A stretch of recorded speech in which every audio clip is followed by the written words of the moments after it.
Welcome back, adventurer. Looks like you found your way through the woods, across the hills, and through the mist once more.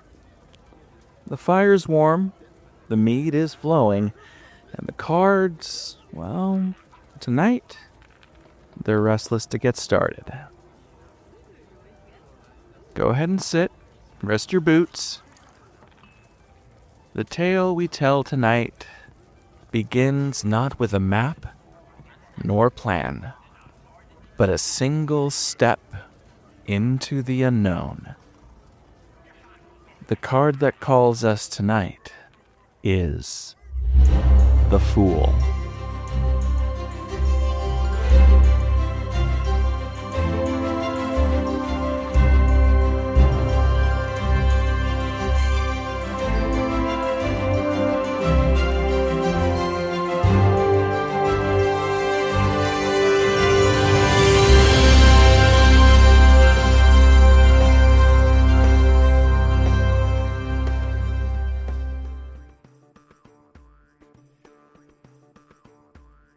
The first time I met the Fool, I was climbing the winding road up Wind Whistle Ridge.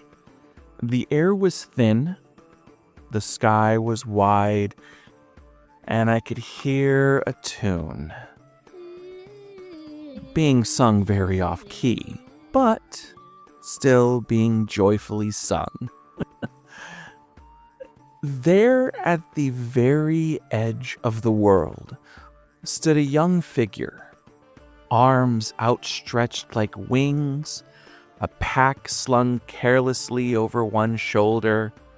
His boots were worn, his cloak was patched, but his eyes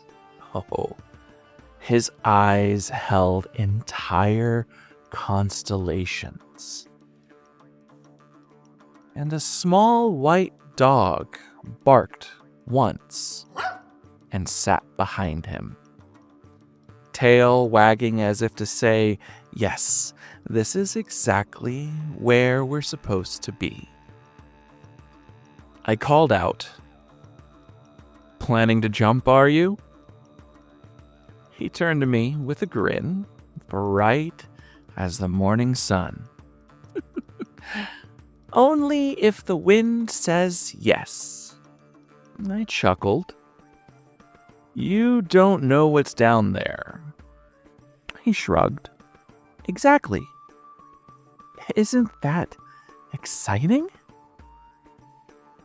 After a moment, he pulled something from his pocket.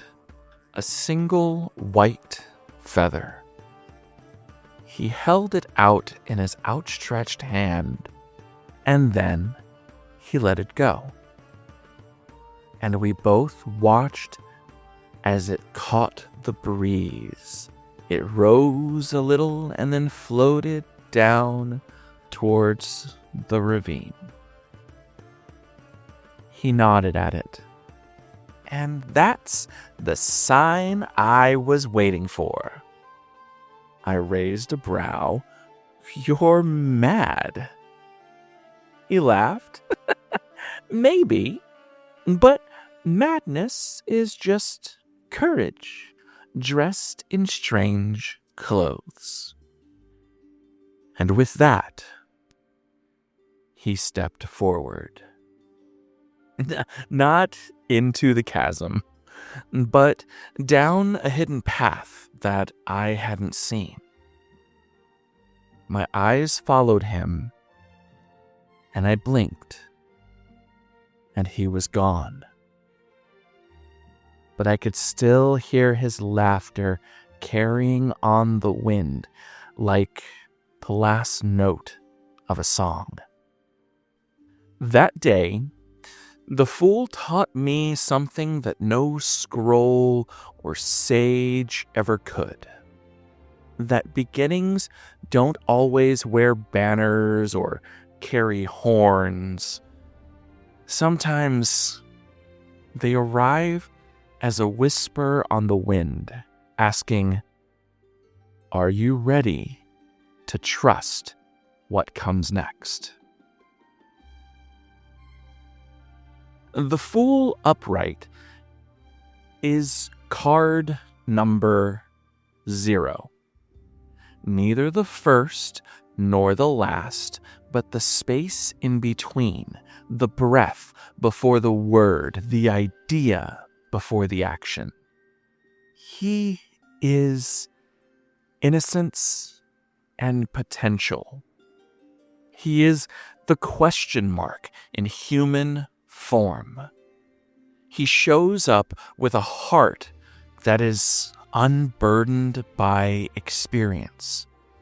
And because of that, he moves freely. He embodies new beginnings, spontaneity, and untamed hope. But there is a catch. He also calls for faith. The Fool doesn't give you a guarantee. He gives you a door. And sometimes the greatest wisdom is in stepping through that door without knowing what's on the other side. He carries a satchel, small, but inside are all the tools of the tarot.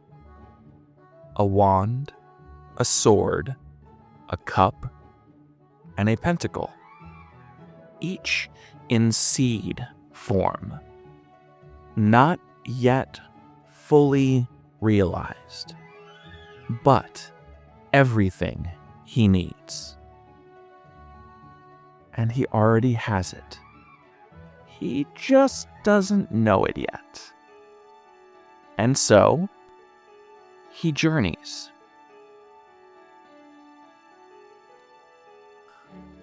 When the Fool appears upright in a reading, it's an invitation to begin. Not later, not when it's convenient, now. It might signal a move, a change of career, a leap of faith in love, but more than that, it's a state of mind. It urges you to shake off cynicism and choose curiosity. It whispers, but what if it does work out? Now here's the thing. The Fool isn't about being reckless. He's about being open. The edge of the cliff is still very real. The risk is still very present. But fear does not get the final word. In some readings, he might suggest it's time to follow your instincts. Or listen to your inner child, that version of you that wasn't afraid to dream, that wasn't afraid to try, that wasn't afraid to fall. If you're hesitating, if you're unsure, if you're doubting whether you're ready, the Fool asks, what if readiness isn't the point? What if now is the only time you'll ever truly have? I have followed the Fool more times than I can count. Once, I left a comfortable room above a bakery in Red Willow just because the wind smelled like oranges and possibility. I've taken gigs I wasn't prepared for. I've crossed mountains without maps. I've said yes to love that didn't make sense on parchment, but it made perfect sense in the beats within my chest. And every time, it changed me. Was I always safe? No. Was I always right? Absolutely not. But I was always alive. In the marrow. In the breath. In the moment. Sometimes, adventurer, you don't need to see the whole path.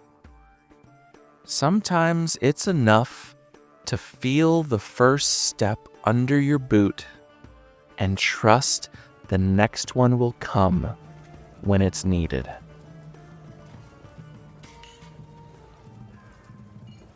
Well, I think that's all for tonight. But next time, I think we'll go ahead and return to the edge of the cliff. But this time, the wind may blow a little differently. The fool will return, not with eyes wide open, but perhaps closed too tightly. We'll explore what happens when wonder turns to recklessness. The fool reversed. Until we meet again, adventurer, the Tarot Tavern is always waiting, where stories are etched in the cards and wisdom flows like mead from the tap. The journey doesn't end here. It's only just begun. Come back soon. Your next chapter awaits. Hey there, listener. Jared here. Before we close out this episode, I just want to give you a heartfelt thank you for spending some time with me here at the Tarot Tavern. Now, this podcast is a real labor of love. It's just me behind the scenes, doing the writing, the recording, the editing, and everything else that brings this podcast to life. So truly, every listen, every share, every kind word, it really does mean so much to me. Now, if you've been enjoying the podcast and want to help support it, I've set up a Patreon at patreon.com/thetarotbard. That's TheTarotBard. No spaces. Think of it like a virtual tip jar with some bonus perks. Your support helps cover production costs and gives me more time to keep creating content for you. You can find the link in the show notes as well. And whether you're able to support financially or not, just knowing that you're out there listening is already a huge gift. Now, I want to give a special shout out to those amazing folks that are help keeping the lanterns lit here at the Tarot Tavern. Lars, if you have joined the Patreon, thank you, thank you, thank you. And if you haven't yet, or you're still thinking about it, just know that I would love to have you as one of the patrons that joins me in the Tarot Tavern, and I'll make sure that your name gets listed on future episodes. That's it for now. I'm grateful that you're on this journey with me. Take care, and I'll see you next time.